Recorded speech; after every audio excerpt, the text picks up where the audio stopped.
ನಮ್ಮೆಲ್ಲ ಗ್ರಾಮಸ್ಥ ಹಿರಿಯ ಮುಖಂಡರು ನಾಯಕತ್ವವನ್ನು ವಹಿಸಿ ಅತಿ ಗಂಭೀರವಾಗಿ ಚುನಾವಣೆಯನ್ನು ನಡೆಸಿಕೊಟ್ಟಿದ್ದಾರೆ. ಮೊದಲನೇದಾಗಿ ನಮ್ಮ ಗ್ರಾಮಸ್ಥರ ಹಿರಿಯ ಮುಖಂಡರಿಗೂ ನಾನು ಅಭಿನಂದನೆಗಳನ್ನು ಸಲ್ಲಿಸ್ತಾ ಇದ್ದೀನಿ. ಅದೇ ರೀತಿ ಏನು ಈ ಚುನಾವಣೆ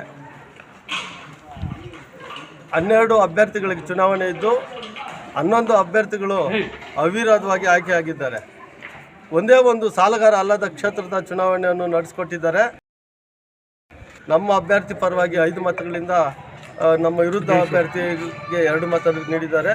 ಅವರ ಮತದಾರ ಬಂಧುಗಳಿಗೆ ನಾನು ಅಭಿನಂದನೆಗಳು ಸಲ್ಲಿಸ್ತಾ, ನಾವು ಏನು ಈ VSS ಹುಟ್ಟಿದಾಗಲಿಂದಲೂ ನಮ್ಮ ಈ VSSನ ತಳಪಾಯಕರಾದಂಥ ನಮ್ಮ ಗ್ರಾಮದ ಮುಖಂಡರು ಕೆ ಮುನಿಯಪ್ಪನವರ ಹೆಸರು ಇಲ್ಲಿ ಉಳಿಸ್ಕೊಂತ ಅವರು ಮಾರ್ಗದರ್ಶನದಲ್ಲಿ ಹಿರಿಯರು ನಮ್ಮ ಸೀನಣ್ಣ ಆಗಿರ್ಬೋದು, ಗೋಪಾಲಣ್ಣ ಆಗಿರ್ಬೋದು, ಮುನ್ಸಾಮಣ್ಣ ಆಗಿರ್ಬೋದು, ಚೌಡಣ್ಣವರಾಗಿರ್ಬೋದು, ಈಗಾಗಲೇ ನೀವು ಸಹ ನಮಗೆ ನೀವು ನಮ್ಮ ಮಾಧ್ಯಮದ ಮಿತ್ರರು ಸಹ ನಾವು ಪ್ರಕಟಣೆ ಮಾಡಿದಾಗಲೂ ನೀವು ಎಲ್ಲ ರೀತಿಯೂ ನಮಗೆ ಅನುಕೂಲ ಮಾಡಿದ್ದೀರಿ.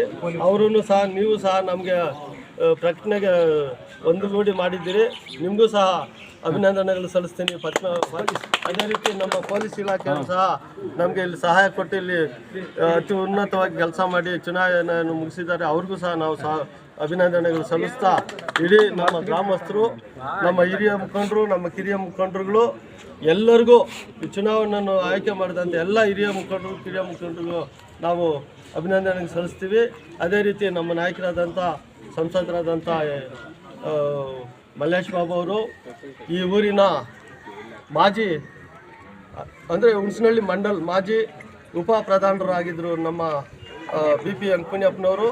ಅವರು ಈ ಹುಣಸನಹಳ್ಳಿ ತವರು ಅಂತ ತಿಳ್ಕೊಂಡಿದ್ದಾರೆ. ಅವರು ಒಂದು ಮಾರ್ಗದರ್ಶನ ಕೂಡ ಇಲ್ಲಿ ನಡ್ಕೊಂತ ಇದು ನಾವು ಗೆದ್ದಿದ್ದೀವಿ. ಅವ್ರಿಗೂ ನಾವು ಅಭಿನಂದನೆ ಸಲ್ಲಿಸ್ತಾ ನನ್ನ ಮಾತು ಮುಗಿಸ್ತಾ ಇದ್ದೀವಿ. ಜೈ ಹಿಂದ್, ಜೈ ಕರ್ನಾಟಕ.